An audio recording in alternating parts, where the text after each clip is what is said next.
जोहार, नमस्कार, जय हिंद साथियों। दिल्ली का ताज बीजेपी के पास।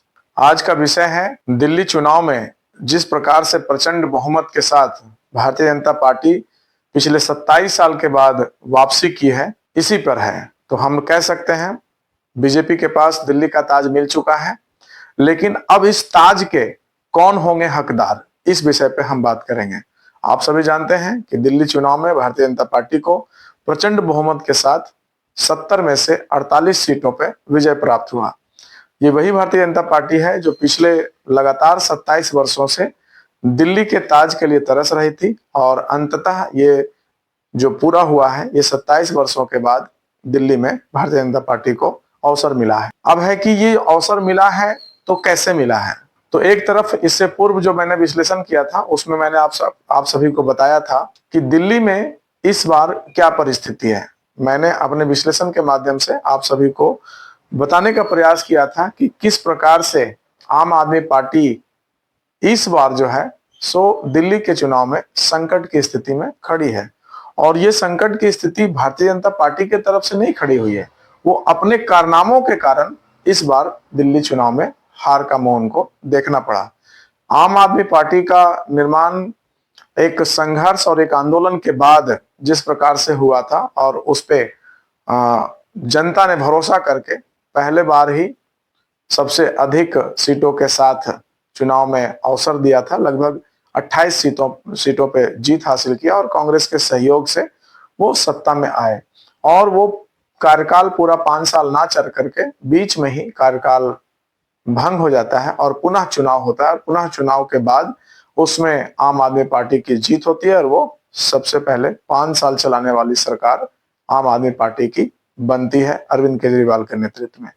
उसके बाद ये सफर आरंभ होता है, और पहले कार्यकाल में बहुत सुनियोजित ढंग से दिल्ली की जो आम जरूरतें थी उसको ध्यान में रखते हुए आम आदमी पार्टी ने प्रयास किया, और इसी का परिणाम है कि अगले 5 साल के चुनाव में आम आदमी पार्टी को प्रचंड बहुमत 70 में से 62 सीटों पे जीत हासिल हुआ, और 8 सीटों पे भारतीय जनता पार्टी जीत हासिल की थी।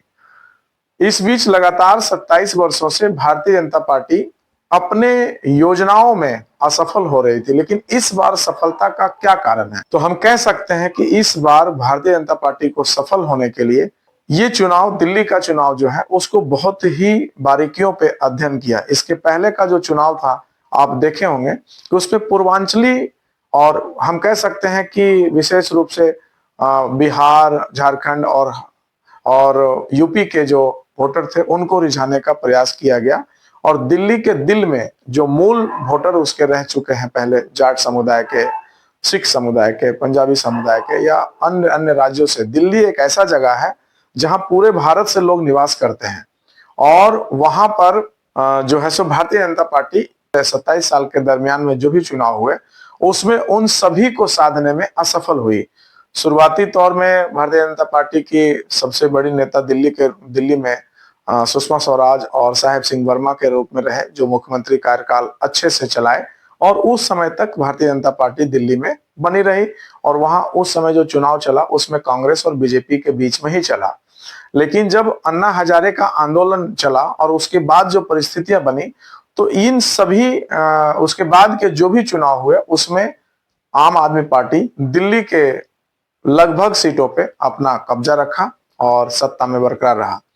इस बार जो भारतीय जनता पार्टी की जीत हुई है, बीजेपी की जीत हुई है, उसमें सीटों का बंटवारा पे विशेष ध्यान दिया गया।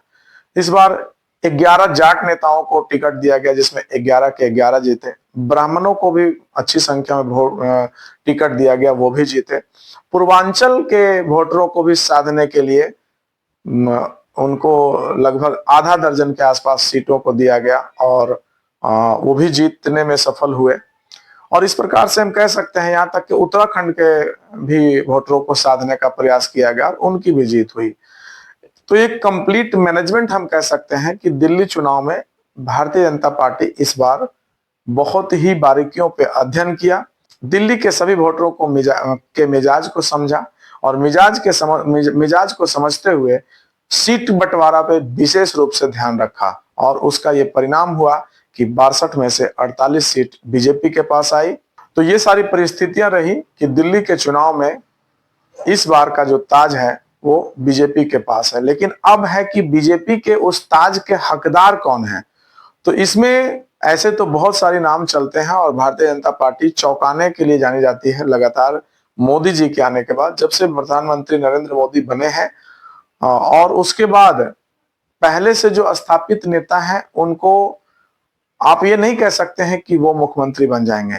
मुख्यमंत्री अभी लगातार, चाहे राजस्थान हो, मध्य प्रदेश हो, झारखंड में भी जब उनकी सरकार रही तो ऐसा परिस्थिति देखने को मिला कि अंत समय में निर्णय लिया जाता है और चौंकाने का काम अभी तक बीजेपी करती आ रही है अपने मुख्यमंत्री कैंडिडेट को लेकर के। तो हम कह सकते हैं कि इस बार भी कुछ विशेष होने वाला है दिल्ली के ताज को, कि उनके असली हकदार तक पहुंचाने के लिए अभी मोदी जी विदेश दौरे पे हैं, अमेरिका दौरे पे हैं, और जैसे ही वहां से लौटते हैं इसका व्यवस्था कर लिया जाएगा। ऐसे अगर हम ध्यान दें तो जो सबसे चर्चित नाम है उसमें से एक नाम प्रवेश वर्मा का है, क्योंकि प्रवेश वर्मा जो है सो दिल्ली के आम आदमी पार्टी के सबसे मजबूत नेता अरविंद केजरीवाल को हराए हैं, और ये चैलेंजिंग सीट को हराने के बाद वो एक बड़े नाम में से है। अभय वर्मा एक नाम वहां पे चल रहा है, और अभय वर्मा चूंकि पूर्वांचल बिहार के रहने वाले हैं और लगातार वहां से इससे पहले भी चुनाव जीत चुके हैं, और चुनाव जीतने के क्रम में आप देखेंगे कि अभय वर्मा का भी नाम बहुत तेजी से चल रहा है। और ये अभय वर्मा का नाम को चलाने के पीछे भारतीय जनता पार्टी का एक मास्टर स्ट्रोक हो सकता है आने वाले समय में, जो बिहार चुनाव है, क्योंकि भारतीय जनता पार्टी दूर की सोचती है और आगे की राजनीति का तैयारी पहले ही करती है। तो हम कह सकते हैं कि अभय वर्मा भी भारतीय जनता पार्टी के एक बड़े नेता में से हैं जिनको मुख्यमंत्री की कमान दी जा सकती है। अगर हम बात करें महिला नेत्री की तो रेखा गुप्ता उसमें नाम चल रहा है, और रेखा गुप्ता जो है उनको भी दिल्ली का कमान दिया जा सकता है। और इस तरह से दिल्ली का एक और नाम चल रहा है वीरेंद्र सचदेवा, जो कि भाजपा के बड़े नेता हैं, उनको भी मुख्यमंत्री की कमान दी जा सकती है। तो ये सभी वो नाम हैं जो अभी चर्चा में चल रहे हैं, लेकिन फिर भी एक सस्पेंस बना हुआ है, क्योंकि भाजपा अंतिम समय में सस्पेंस बना हुआ है और बरकरार रहता है, और अंतिम समय में निर्णय होता है कि कौन से व्यक्ति मुख्यमंत्री कैंडिडेट होंगे। तो अभी देखना होगा, एक दो दिनों के अंदर हम सभी को जानकारी मिल जाएगी कि दिल्ली का ताज किसके पास। ऐसे तो दिल्ली का ताज अभी बीजेपी के पास है, लेकिन उस ताज के हकदार कौन होंगे ये भी मैं खबर लेकर के आप सभी के बीच में आऊंगा। दिल्ली चुनाव जीतने के बाद भारतीय जनता पार्टी अभी अपना सारा फोकस जो है सो बिहार चुनाव पे करेगी, और मैं भी लगातार आपको बिहार जा करके प्रयास करूंगा कि आपको बिहार का वास्तु स्थिति जल्द से जल्द दिखाऊं और बिहार का एक रिपोर्टिंग लेकर के आऊं। आप सभी मेरे साथ बने रहते हैं, इसके लिए बहुत बहुत धन्यवाद। मेरे चैनल को लाइक और सब्सक्राइब करके मुझे सपोर्ट करें। बहुत बहुत धन्यवाद। जोहार।